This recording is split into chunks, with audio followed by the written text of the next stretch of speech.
नमस्कार, देवभूमि समाचारों में आप सभी का स्वागत है। मैं हूं आपके साथ प्रियंका मलिक। खबरों पर बढ़ने से पहले एक नजर हेडलाइंस पर। उत्तराखंड के विधानसभा चुनाव में 65.10% हुआ मतदान। वोटिंग परसेंटेज में सबसे आगे रहा हरिद्वार, सबसे कम अल्मोड़ा और पौड़ी में हुआ मतदान। देवभूमि में मतदान के बाद भाजपा कांग्रेस में दावों का दौर। जीत को लेकर आश्वस्त दिखे सीएम धामी, तो हरदा ने 48 सीटों पर पार्टी की जीत का किया दावा। वोटिंग के बाद लक्सर विधायक संजय गुप्ता ने मदन कौशिक को बताया गद्दार। सोशल मीडिया पर वायरल वीडियो पर कांग्रेस ने भाजपा को लिया आड़े हाथ। सीएम ने जांच को कहा। प्रदेश में वोटिंग के बाद स्ट्रांग रूम में कैद हुई प्रत्याशियों की किस्मत। ईवीएम मशीनों की सुरक्षा के लिए कड़ा पहरा, 3 लेयर की सुरक्षा तैनात। हेडलाइंस के बाद बुलेटिन में खबरें विस्तार से। उत्तराखंड में सोमवार को 5वें विधानसभा चुनाव के लिए मतदान शांतिपूर्ण ढंग से संपन्न हो चुका है। युवाओं से लेकर बुजुर्गों ने बढ़ चढ़कर लोकतंत्र के इस महापर्व में हिस्सा लिया है और चुनावी रण में उतरे उम्मीदवारों की किस्मत पर अब खूब दांव भी चले हैं। हालांकि हार जीत का फैसला 10 मार्च को होगा, लेकिन एक नजर मतदान के आंकड़ों पर भी डालते हैं और देखते हैं कि पिछली बार के आंकड़ों की तुलना में इस बार कितना प्रतिशत मतदान हुआ है। देखिए खास रिपोर्ट। 2022 के चुनावी रण में सोमवार को लोकतंत्र के महापर्व में जनता ने अपना पूरा सहयोग दिया। 5वें विधानसभा चुनाव के लिए शांतिपूर्ण ढंग से मतदान हुआ और उम्मीदवारों का भविष्य मतपेटी में कैद हो गया। प्रत्याशियों की किस्मत का पिटारा अब 10 मार्च को खुलेगा। तब तक इंतजार की घड़ी लंबी होने वाली है, लेकिन परिणाम दिलचस्प होगा। मतदान के आंकड़ों की अगर बात करें तो आंकड़े फिलहाल की स्थिति को देख यही बताते हैं कि हर बार की तरह इस बार भी उत्तराखंड में भाजपा और कांग्रेस के बीच जबरदस्त सियासी मुकाबला रहा। कुछ सीटों पर निर्दलीय, आम आदमी पार्टी और बसपा के उम्मीदवारों ने भी कड़ी चुनौती दी। चुनाव आयोग के आंकड़ों के मुताबिक उत्तराखंड में 65.10% मतदान हुआ है। वहीं 2017 के विधानसभा चुनाव की अगर बात करें तो राज्य में उस समय 65.56% मतदान हुआ था। 2022 के विधानसभा चुनाव में हरिद्वार जिले में सबसे अधिक 66.58% मतदान हुआ है। बात अगर 2017 के विधानसभा चुनाव की करें तो उस समय भी हरिद्वार जिले में ही सबसे अधिक 75.68% वोटिंग हुई थी। और अभी तक की मिली जानकारी के मुताबिक 2022 के विधानसभा चुनाव में दूसरे नंबर पर सबसे ज्यादा मतदान उत्तरकाशी जिले में हुआ है, जहां पर 65.55% वोटिंग की गई और सबसे कम अल्मोड़ा और पौड़ी जिले में मतदान हुआ। अल्मोड़ा में 50.65% और पौड़ी में 51.93% मतदान हुआ। 2017 के विधानसभा चुनाव में भी अल्मोड़ा और पौड़ी इन्हीं 2 जिलों में सबसे कम मतदान हुआ था। प्रदेश में अब तक 4 बार विधानसभा चुनाव हो चुका है। पहला चुनाव 2002 में हुआ था, उस समय 54.34% मतदान किया गया था।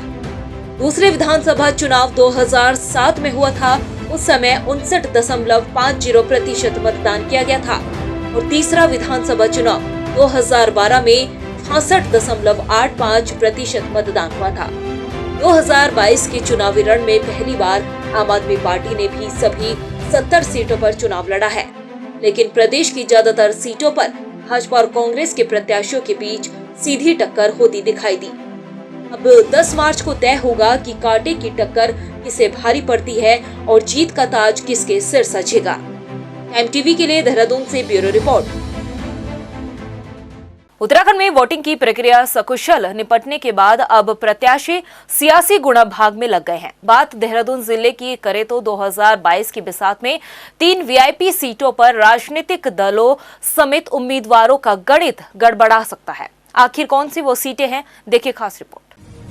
उत्तराखंड में 2022 की बिसात के लिए राज्य की जनता ने बढ़ चढ़ कर मतदान किया, जिसके कारण प्रदेश में 65.1% मतदान हुआ। प्रदेश में वोटिंग खत्म होने के बाद अब राजनीतिक दल समेत प्रत्याशी सियासी गुणाभाग में लग गए हैं।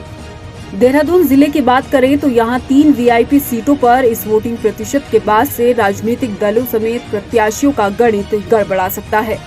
साल 2017 के हुए विधानसभा चुनाव के मुकाबले मसूरी सीट पर इस बार वोटिंग प्रतिशत बढ़ा है, जबकि बाकी 2 सीटें ऋषिकेश और चकराता में कम मतदान हुआ। देहरादून जिले की 3 वीआईपी सीट ऋषिकेश, मसूरी और चकराता में दिग्गजों की साख दांव पर लगी हुई है।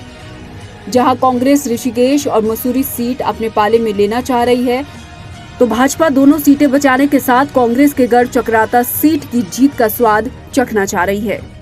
हालांकि ऋषिकेश सीट पर भाजपा ने एक बार फिर प्रेमचंद अग्रवाल, जबकि मसूरी से गणेश जोशी को मैदान में उतारा है। दोनों ही वर्तमान सरकार में ऊंचे पदों पर आसीन हैं, जबकि चकराता विधानसभा सीट पर लगातार कांग्रेस से प्रीतम सिंह इस पर कब्जा जमाते आ रहे हैं, तो 5वीं बार भी पार्टी ने प्रीतम सिंह पर ही भरोसा जताया। चकराता से प्रत्याशी होने के साथ प्रीतम सिंह मौजूदा वक्त में नेता प्रतिपक्ष की भूमिका में हैं, तो इस सीट से भाजपा ने गायक जुबिन नौटियाल के पिता रामशरण नौटियाल को मैदान में उतारा। जुबिन अपने पिता के लिए प्रचार करते भी दिखाई दिए गए थे, इसीलिए इन सीटों पर परिणाम को लेकर सभी की निगाहें टिकी हैं। भले ही अब तक के विधानसभा चुनाव में चकराता विधानसभा सीट कांग्रेस का गढ़ मानी जाती है, लेकिन इस बार इस सीट पर करीब 5.5% के अंतर ने उम्मीदवारों और पार्टियों की धड़कनें बढ़ा दी हैं। हालांकि 10 मार्च को आने वाले परिणाम ही बताएंगे कि मत प्रतिशत घटने और बढ़ने से किसे फायदा और किसे नुकसान हुआ। लेकिन इस बीच 10 मार्च से पहले तक के दिनों के अंतर के बीच अलग अलग निहितार्थ निकाले जा रहे हैं। हालांकि जनता ईवीएम में दिग्गजों की किस्मत का फैसला कर चुकी है, बस तस्वीर साफ होना बाकी है। टाइम टीवी के लिए देहरादून से ब्यूरो रिपोर्ट। देहरादून स्थित बीजेपी कार्यालय पहुंचे राज्य के मुख्यमंत्री पुष्कर सिंह धामी ने राज्य की जनता को बढ़ चढ़कर मतदान करने के लिए बधाई देने के साथ ही प्रशासन का भी सकुशल चुनाव संपन्न कराने के लिए शुक्रिया अदा किया है। इस मौके पर सीएम पुष्कर सिंह धामी ने चुनाव में भाजपा की जीत को लेकर आश्वस्त नजर आए और जीत का भी दावा किया है। देखिए, सबसे पहले तो मैं प्रदेश के सभी देवतुल्य माताओं बहनों को, सभी मतदाता भाइयों को, उत्तराखंड की जनता को, चुनाव आयोग के सभी अधिकारियों को, कर्मचारी गणों को, मतदान करवाने में जो प्रशासन के लोग लगे हुए थे, सभी विभागों को, सभी का मैं धन्यवाद करता हूं। बहुत शांतिपूर्ण तरीके से हमारे यहाँ मतदान हुआ और अच्छा मतदान हुआ है। और जो 65% मतदान हुआ है वो कहीं न कहीं सरकार को भी अप्रिशिएट किया है और हम पूरी तरह से आश्वस्त हैं कि मतदान हमारे पक्ष में हुआ है। हमारी सरकार बनेगी, प्रचंड बहुमत की सरकार बनेगी। एक तरफ उत्तराखंड के मुख्यमंत्री 2022 की बिसात में भाजपा की जीत को लेकर आश्वस्त दिखाई दे रहे हैं, तो दूसरी तरफ कांग्रेस चुनाव कैंपेन कमेटी के अध्यक्ष और पूर्व मुख्यमंत्री हरीश रावत ने चुनाव में कांग्रेस के 48 सीट जीतने का भी दावा किया है। हमारे साथियों में बहुत उत्साह है, मैं उसके लिए उनको सबको बहुत अच्छा लग रहा है उनका उत्साह देख करके। क्या भरोसा, क्या अनुमान? भरोसा जनता पर और अनुमान 48 के करीब सीटों पर उत्तराखंड में कांग्रेस आ सकती है। उत्तराखंड में मतदान के बाद अब 10 मार्च को परिणाम घोषित होने वाले हैं। उससे पहले हर जीत का आंकलन सभी राजनीतिक दल अपने अपने हिसाब से लगा भी रहे हैं। कांग्रेस की अगर बात करें तो प्रवक्ता गरिमा दसोनी का कहना है कि कांग्रेस पार्टी इस बार पूर्ण बहुमत की सरकार बनाएगी।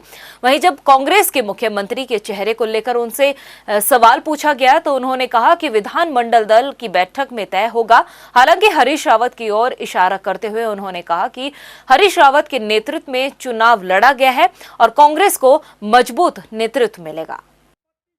ये देखिए, मैंने पहले भी हमारी पार्टी ने ये सुनिश्चित किया है कि हमारा विधानमंडल दल और हमारा आला कमान इस बात को तय करता है मिले जुले रूप में कि कौन मुख्य रूप से यहाँ पर नेतृत्व करेगा। और चुनाव हमने क्योंकि उनकी अगुवाई में लड़ा है माननीय हरीश रावत जी की, तो उनकी ओपिनियन भी बहुत मैटर करेगी। ऐसे में हम सब बहुत उत्सुकता से इस बात का इंतजार कर रहे हैं कि 10 मार्च आए और प्रदेश को एक नया मुखिया मिले जो कि खेवनहार होगा। 2022 के विधानसभा चुनाव के लिए हुए मतदान में जनता ने बढ़ चढ़कर हिस्सा लिया और अपने मत का बखूबी इस्तेमाल भी किया। कांग्रेस का कहना है कि इस बार मतदान को लेकर जनता काफी जागरूक नजर आई। इतना ही नहीं, कांग्रेस सत्ता परिवर्तन को लेकर भी काफी कॉन्फिडेंट नजर आ रही है। युवा शक्ति को सलाम करती हूँ कि ना पैसों में बिकने को तैयार थे, अपने ही स्मार्टफोन से वीडियो बना रहे थे, जो भी नेता पैसे लेके पहुंच रहा था 1000, 1500, 2000 में बिकने को अब युवा तैयार नहीं है। मातृशक्ति को खुद स्वयं मुख्यमंत्री साड़ी बांटते हुए देखे गए, 300-500 की साड़ियां मातृशक्ति पकड़ने को तैयार नहीं थी। तो ये जो जागरूकता और सजगता है वोटर की, वो एक शुभ संकेत है देश की राजनीति के लिए, प्रदेश की राजनीति के लिए। और वैसे भी उत्तराखंड एक साक्षर प्रदेश के रूप में जाने जाता है। ऐसी ही विवेकशीलता का परिचय जो दिया है जनता ने, उसी की अपेक्षा भी थी और इस वक्त परिवर्तन की बयार है। उत्तराखंड में वोटिंग खत्म होने के तुरंत बाद सोशल मीडिया में लक्सर से बीजेपी विधायक संजय गुप्ता ने प्रदेश अध्यक्ष मदन कौशिक के खिलाफ चौंकाने वाला बयान दिया है। उनके इस बयान के बाद सूबे की राजनीति की गलियारों में ये चर्चाओं का विषय बन गया है। तो कांग्रेस को भी भाजपा पर हमला करने का एक और मौका मिला है। देखिए खास रिपोर्ट। उत्तराखंड की 70 विधानसभा सीटों पर वोटिंग खत्म होने के बाद भाजपा की अंदरूनी राजनीति में रार का दौर शुरू हो गया है। बीजेपी में पनपे इस रार को लेकर सत्ता के गलियारों में माहौल गर्मा गया है। दरअसल लक्सर विधायक संजय गुप्ता ने पार्टी के प्रदेश अध्यक्ष मदन कौशिक पर गंभीर आरोप लगाए हैं। उन्होंने मदन कौशिक पर उन्हें ही चुनाव में हारने के लिए साजिश रचने का आरोप लगाया है। संजय गुप्ता का मदन कौशिक पर आरोप लगाने का एक वीडियो सोशल मीडिया पर खूब वायरल हो रहा है, जिसमें वो मदन कौशिक को गद्दार बताते हुए पार्टी से निकाले जाने की बात कह रहे हैं। चलिए हम आपको संजय गुप्ता के जरिए प्रदेश अध्यक्ष पर लगाए गए आरोप का ये वीडियो सुनाते हैं। मैं अपने पार्टी का वफादार सिपाही हूँ, जमीन से जुड़ा हुआ हूँ। मैं फक्र करता हूँ अपनी पार्टी पर, संगठन पर, अपने नेतृत्व पर कि उन्होंने लक्सर सीट पर मुझे फिर से भरोसा जताया। मैं हाथ जोड़कर नमन करता हूँ अपने नेतृत्व को। लेकिन जो उत्तराखंड में पार्टी का प्रदेश अध्यक्ष है मदन कौशिक, वो उन्होंने कई सीटों पर प्रत्याशियों को हराने का काम किया है और उनके जो नामित सभासद उनके द्वारा और उनके जो नज़दीकी कार्यकर्ता थे, उन्होंने बसपा प्रत्याशी के पक्ष में काम किया है, मुझे हराने का काम किया है। मैं अपने नेतृत्व से हाथ जोड़कर क्षमा मांगते हुए निवेदन करना चाहता हूं। ऐसे प्रदेश अध्यक्ष को इस ऐसी राष्ट्रवादी पार्टी में रहने का कोई अधिकार नहीं है। उसे इस पार्टी से, वो गद्दार आदमी है, उसे पार्टी से निकाला जाना चाहिए। तब हमारे जैसे कार्यकर्ता सुरक्षित रह सकेंगे इस पार्टी में। मैं हाथ जोड़कर, शीश झुकाकर अपने नेतृत्व से मांग करता हूं कि उसे तत्काल पार्टी से निकाला जाए। सोशल मीडिया पर वायरल संजय गुप्ता के वीडियो को कांग्रेस ने मुद्दा बनाकर भाजपा पर जमकर कटाक्ष किए। कांग्रेस से गढ़वाल मीडिया प्रभारी गरिमा दौसानी ने बीजेपी को आड़े हाथ लेते हुए कहा कि प्रदेश में मतदान खत्म होने के बाद भी बीजेपी के अंदरूनी झगड़े खत्म होने का नाम नहीं ले रहे हैं। एक तरफ तो इनके जो दिग्गज दिल्ली वाले नेता थे, दूसरे प्रदेशों के नेता थे, उन्होंने कोई कसर बाकी नहीं छोड़ी। यहाँ भारतीय जनता पार्टी की सरकार किसी तरह से वापस आ जाए, ये सोचकर पूरा दमखम लगा दिया। और तो और गरिमा विहीन और मर्यादा विहीन बयान देने से भी वो नहीं चूके। और वहीं दूसरी ओर अगर संजय गुप्ता की बात सच है तो मदन कौशिक जो है हरिद्वार जिले में अपने ही पार्टी के प्रत्याशियों को हराने की जुगत में लगे रहे। बहुत गंभीर आरोप है और मुझे लगता है कि जो हमने 5 साल देखा वो अभी भी सर्कस वहाँ चालू है। ऐसे में यहाँ निश्चित रूप से कांग्रेस की सरकार बननी बहुत जरूरी है और बन भी रही है, क्योंकि भारतीय जनता पार्टी को अपने झगड़ों से फुर्सत नहीं है। हालांकि भाजपा के वरिष्ठ नेता संजय गुप्ता के इस आरोप पर कुछ भी कहने से कतरा रहे हैं, लेकिन दबी जुबान में भाजपा इसके बारे में जानकारी न होने का भी हवाला दे रही है। नहीं, अभी वीडियो की कोई सत्यता नहीं है, बात करेंगे। अभी मैं यहाँ पहुँचा हूँ इस बारे में जानकारी करने। नहीं, अभी वीडियो की कोई सत्यता नहीं है, बात करेंगे। अभी मैं यहाँ पहुँचा हूँ इस बारे में जानकारी करने। अब ऐसे में देखना ये है कि संजय गुप्ता के दिए गए इस बयान पर पार्टी हाईकमान क्या कुछ संज्ञान लेता है और संजय गुप्ता के इन आरोपों से पार्टी को चुनाव में सियासी नुकसान होगा या नहीं, इसके लिए अभी थोड़ा इंतजार करने की जरूरत है। हालांकि बीजेपी की परेशानियां इस बयान के बाद जरूर बढ़ गई हैं। टाइम टीवी के लिए देहरादून से ब्यूरो रिपोर्ट। उत्तराखंड में विधानसभा चुनाव की वोटिंग प्रक्रिया खत्म होने के बाद सभी ईवीएम मशीनों को कड़ी सुरक्षा के बीच स्ट्रांग रूम में रखा गया है। मुख्य निर्वाचन अधिकारी सौजन्य ने बताया कि ईवीएम की सील करने से पहले चेकिंग की जाएगी। इसके साथ ही जांच की सभी प्रक्रिया को फॉलो किया जाएगा, जिसके बाद सभी पार्टियों के कैंडिडेट के सामने स्ट्रांग रूम को सील कर दिया जाएगा। आपको बता दें कि स्ट्रांग रूम के बाहर 3 लेयर की सुरक्षा तैनात की जाएगी। मतगणना तक ईवीएम और वीवीपैट मशीन स्ट्रांग रूम में रहेगी, जिसकी 24 घंटे सीसीटीवी से निगरानी रखी जाएगी। स्ट्रॉन्ग रूम में हम ब्लॉक करके रखा है पोल्ड ईवीएम्स रखने के लिए। उसके बाद जो पूरा उसका रिलेवेंट डॉक्यूमेंट्स भी उसके अंदर रखा जाएगा। उसके बाद वो पूरा कोई भी विंडोज़ ओपन नहीं रहेंगे, उसमें सील्ड किया जाएगा। उसके बाद उस पर वॉल क्रिएट किया जाएगा। उसमें कोई लाइट इलेक्ट्रिसिटी कोई शॉक ये ना होने की वजह को देखते हुए वायरिंग सब निकाल दिया जाएगा। उसके बाद उसका सीलिंग करने के बाद प्रेजेंस ऑफ द ऑब्जर्वर में और कैंडिडेट्स के वहाँ पे सीलिंग होगा। उसके बाद जो वीडियो कैमरा है वहाँ पे सेट किए जाएंगे।